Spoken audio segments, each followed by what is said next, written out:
नमस्कार, national film में आपका स्वागत है। मैं हूं कुमार। देखिए, रिसेंटली आप लोगों ने सुना होगा कि इंडिया की स्पेस एजेंसी इसरो ने एक small satellite launch vehicle develop किया था।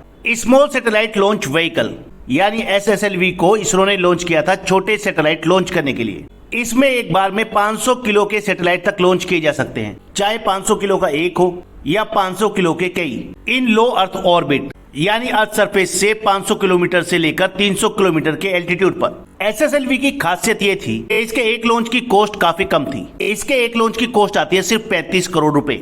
अगर किसी कंपनी, ऑर्गेनाइजेशन, इंस्टीट्यूशन को अपना छोटा सैटेलाइट लॉन्च कराना हो तो इसरो ऑन डिमांड जल्द से जल्द बिना लंबे टाइम तक इंतजार किए उसके सैटेलाइट को लॉन्च कर सकता था इस सैटेलाइट लॉन्च व्हीकल से, और इसके लॉन्च के लिए कम से कम इंफ्रास्ट्रक्चर चाहिए होता है। अब इसरो के इसी स्मॉल सैटेलाइट लॉन्च व्हीकल को लेकर न्यूज है कि इसरो अपने इस SSLV को पूरे तरीके से प्राइवेट सेक्टर को ट्रांसफर करने वाला है। फिलहाल इस लॉन्च व्हीकल की 2 डेवलपमेंट फ्लाइट हो चुकी हैं और लास्ट फ्लाइट में ये कुछ सैटेलाइट्स को सक्सेसफुली उनके ऑर्बिट में प्लेस भी कर चुका है। तो ये एक सक्सेसफुल रॉकेट है, लेकिन अब इसरो ने डिसाइड किया है कि ना ही वो इसको मैन्युफैक्चर करेगा और ना ही इसको मैनेज करेगा। अब ये पूरे तरीके से प्राइवेट सेक्टर को ट्रांसफर कर दिया जाएगा। इसरो इसके लिए बिडिंग रूट अपनाएगा, यानी बिड इनवाइट की जाएंगी। जो प्राइवेट कंपनी बड़ी बोली लगाएगी उसको इसरो का डेवलप किया हुआ लॉन्च व्हीकल मिल जाएगा। और देखिए, शायद ये इसरो की हिस्ट्री में पहली बार है जब इसरो अपना खुद का डेवलप किया हुआ लॉन्च व्हीकल प्राइवेट सेक्टर की किसी कंपनी को बेच देगा, और ये ट्रांसफर एकदम कंप्लीट होगा। इसका मतलब इस ट्रांसफर के अंडर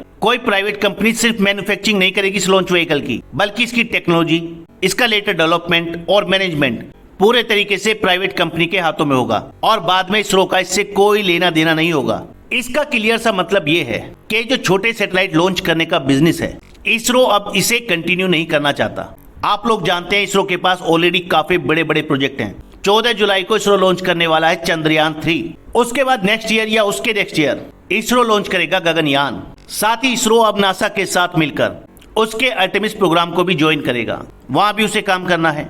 और इसीलिए इसरो ने डिसाइड किया कि छोटे मोटे कामों से बाहर निकलते हैं और बड़े कामों पर टारगेट करते हैं। अभी फिलहाल ऐसी कोई बिड इनवाइट नहीं की गई है, लेकिन ये प्रपोजल कंफर्म है। और देखिए, जिस कंपनी को ये मिलेगा उसको तो बेनिफिट ही होने वाला है, क्योंकि इसरो का डेवलप किया हुआ एक वेल स्टेब्लिश्ड और सक्सेसफुल लॉन्च व्हीकल सिर्फ पैसे देकर मिल जाएगा उस कंपनी को। और फिर वो कंपनी कुछ बेसिक इंफ्रास्ट्रक्चर तैयार करके इजीली स्मॉल सैटेलाइट लॉन्च कर सकती है, और सैटेलाइट लॉन्च के सबसे बड़े मार्केट में एक वेल स्टेब्लिश्ड प्लेयर बन सकती है। इस सैटेलाइट लॉन्च व्हीकल को डेवलप करने के पीछे इसरो का यही मकसद था कि उसे अगर किसी के लिए छोटे सैटेलाइट लॉन्च करने हो 500 केजी वेट वाले, तो इसका यूज किया जा सकता है। इससे पहले अगर किसी कंपनी को अपना कोई छोटा सैटेलाइट लॉन्च कराना होता था तो उसे वेट करना पड़ता था PSLV के लॉन्च के लिए, यानी पोलर सैटेलाइट लॉन्च व्हीकल के लॉन्च के लिए। वो इसरो का एक बड़ा रॉकेट है, उसकी कैपेसिटी अराउंड 4000 केजी, यानी 4000 केजी तक के सैटेलाइट उसके थ्रू लॉन्च किए जा सकते हैं। अब छोटे सैटेलाइट लॉन्च करवाने वाले कस्टमर्स को वेट करना पड़ता था कि PSLV की जो 4000 केजी की सैटेलाइट लॉन्च करने की कैपेसिटी है वो पेलोड कब पूरा होगा, और जब वो पेलोड पूरा होता था इसरो तभी PSLV को लॉन्च करता था। इस वजह से छोटे सैटेलाइट के कस्टमर्स को काफी वेट भी करना पड़ता था और उसकी कॉस्ट भी ज्यादा थी, क्योंकि PSLV को लॉन्च करने की कॉस्ट आती है 135 करोड़। SSLV की पहली टेस्ट फ्लाइट हुई थी 7 अगस्त 2022 को, लेकिन तब ये लॉन्च फेल हो गया था, क्योंकि तब इस सैटेलाइट लॉन्च व्हीकल के सेकंड सेपरेशन स्टेज के दौरान इसके इक्विपमेंट बे डेक में कुछ वाइब्रेशन नोटिस की गई थी। फिर बाद में इसरो ने इसके लिए करेक्टिव मेजर लिए, इसका इन डेप्थ एनालिसिस किया, और फिर फरवरी में इसका सेकंड सक्सेसफुल लॉन्च किया गया, और तब इसने सक्सेसफुली पेलोड को ऑर्बिट में प्लेस किया था। तब इसमें 3 पेलोड थे। एक था इसरो का ही खुद का बनाया हुआ अर्थ ऑब्जर्वेशन सैटेलाइट 7, दूसरा था एक US बेस्ड कंपनी का एंटारिस जेनस 1, और तीसरा था चेन्नई बेस्ड एक स्टार्टअप है जिसका नाम है स्पेस किड्स, उसका बनाया हुआ एक छोटा सैटेलाइट जिसका नाम था आजादी सेट 2।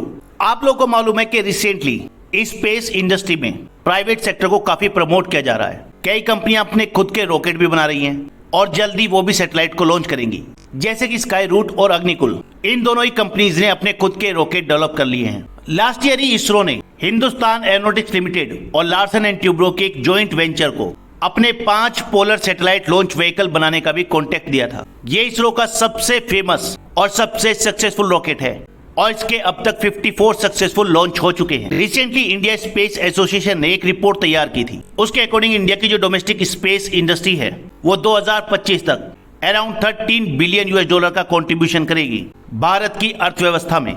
देखिए SSLV यानी small satellite launch vehicle ISRO का छठा लॉन्च व्हीकल था। सबसे पहला था सैटेलाइट लॉन्च व्हीकल 3 यानी SLV-3। उसके बाद इसरो ने डेवलप किया एडवांस सैटेलाइट लॉन्च व्हीकल यानी ASLV। फिर इसरो का थर्ड रॉकेट था इसरो का सबसे कामयाब पोलर सैटेलाइट लॉन्च व्हीकल। उसके बाद आया इसरो का क्रायोजेनिक इंजन वाला जियो सिंक्रोनस सैटेलाइट लॉन्च व्हीकल यानी GSLV। और पांचवा था लॉन्च व्हीकल मार्क 3 जो एक्चुअल में GSLV है लेकिन उसमें कुछ चेंजेस किए गए हैं। और छठा था इसरो का स्मॉल सैटेलाइट लॉन्च व्हीकल। इनमें से इसरो 2 सैटेलाइट लॉन्च व्हीकल्स को रिटायर कर चुका है, एक है SLV-3 और दूसरा है ASLV। इसका मतलब यह है कि इसरो अपने PSLV और GSLV रॉकेट से फ्यूचर में सिर्फ हैवी सैटेलाइट ही लॉन्च करेगा और छोटे सैटेलाइट के लॉन्च व्हीकल के बिजनेस में नहीं होगा।